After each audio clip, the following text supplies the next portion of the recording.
Mata upu se fulu ono. O le mala ia tele o yuta ona o alato wanga sala. Na o mai le afionga Yehova ia te a ua whape mai.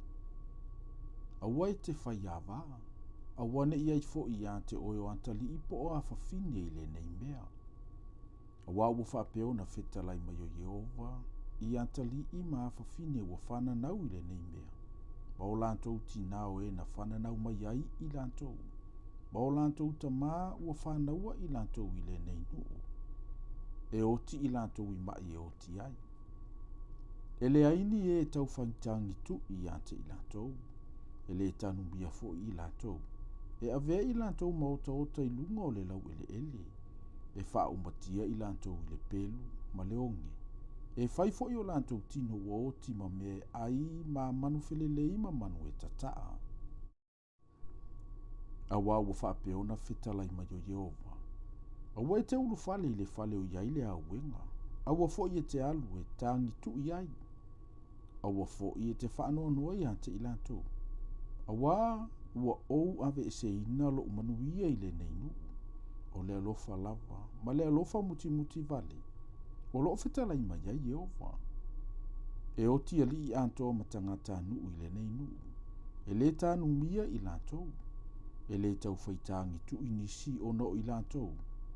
E le se le i fo i o lantou tino. E le se le mamafo i o lantou ulu o no i lantou. E le tofitofia mea e ai o le whaanoa noa o no i lantou. E whaima wha mawhana whananga i ante i lantou o no o le ua oti. Lantou te le avatu i ante i lantou le ipo le wha mawhana whananga lantou te inu ai. O no o lantou ta maa po o lantou tina. E te le uru fale fo i le fale whai ai le tausa minga. E le no no fo ma i lantou e ai ai ma inu ai.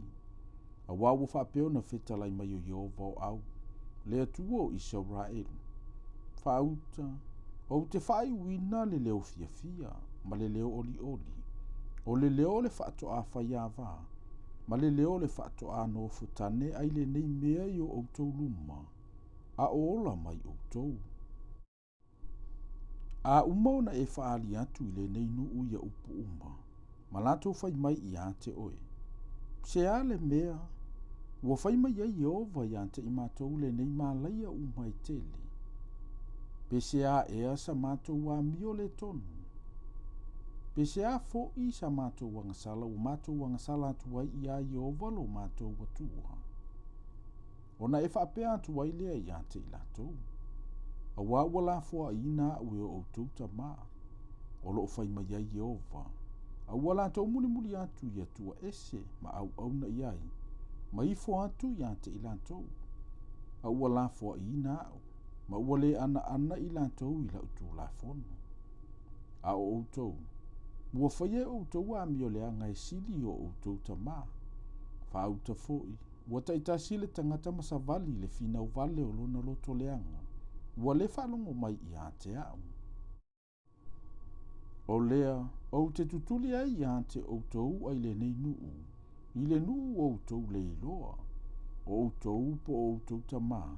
Tau te au au na foi i lea mea i atua ese i le ao ma le pō. A wau te lea lofa i ante outou. Ai ui lea, whaauta. E o mai ai o na pō. O loo whetalai mai ai Yehova. E le toi whai ane ai tangata. O loo soifua Yehova. O le na ave ina e le whanaunga i Sauraelu na ile nuo ai kupito. Ai whapea. O loo soifua Yehova. O le na ave ina e le whanaunga i Sauraelu. Na ile nui le tu i mātu. Manu uma. Na ia tu di ai i nātou. A wau te whaafo isia mai i lātou i lo lātou lau ele ele. Na ufoa i nātu ai i o lātou tamā. Whaauta. O te awina atu tangata whai vai toa tele. O loo whetalai mai ai Yehova. Lātou te whai vai ante i lātou. E muli muli an. O te awina atu tangata tuli manu e toa tele. Lātou te tutuli ante i lātou mai atu maunga uma. Ma maunga uma. Ma mawai vai o papa. A wau au ai o lātou wala uma. e le lilo i lantou ia uluma, e le natia fo ila latou amio le tonu ia te au. Ai muamuono o tau i whaarua i nā tula latou amio le tonu, ma la latou wanga sala, a wa latou whaaleanga ina lo unu. Wa latou whaatumu ina lo tofi tino a latou me leanga, ma latou me i inosia. Deo vai, o lo umalosi ma lo uolo, o lo umaru i le aso le puapua ngā. E o mai ia te o e nu mai tulu inga o le lalolangi. Ma latou whai mai. E moni. Ua whai matofi o mātou ta mā mea pepelo. Ma mea whaatau waa. Ma mea e leo iai se ao ngā. E whaia e le tangata o tua mo ia. A e le nia tua i latou. O le mea lea. Whauta. O te whailo atu wai ante i latou. E atu ta silava. O te whailo atu i ante i latou lo lima ma lo umalosi. Latou te ilo ai. O Yehova o lo ulingoa lea.